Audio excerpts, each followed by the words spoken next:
Hey guys, I interrupt our usual automotive news with this breaking Ram TRX news. Well, maybe it's not breaking news, but it's really cool. And that's because, well, we've got some really cool video of the TRX in the wild with a startup note. But before I get to that, let's just talk about this truck. About a couple weeks ago, Ram, of course, unveiled the new Raptor Fighting TRX, 702 horsepower out of a Hellcat Hemi V8.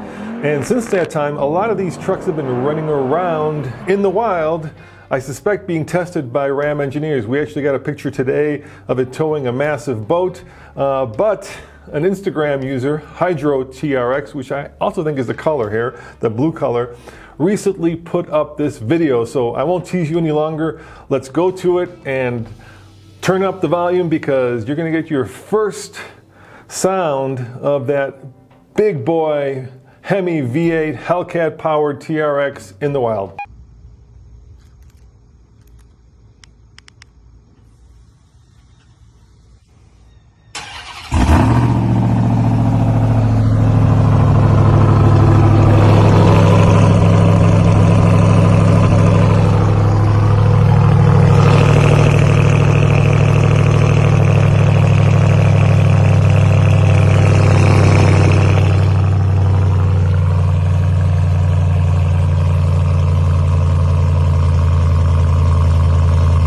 Well, there you have it, guys. That's what it sounds like. I hope it was worth breaking into your normally programmed automotive news schedule. I think it was. We're super excited by this truck, and actually hearing it in the wild makes us even more excited because if you read the comments in the Instagram post that will link to this story, you'll see that it's super loud and, well, pretty much what we would expect from a Raptor Fighting Ram TRX V8. As always, this is Roman reporting for the Fast Lane Truck. Check out tfltruck.com for more news, views, and of course, whenever we see him in the wild, Ram TRX reviews. See you guys next time. Ciao.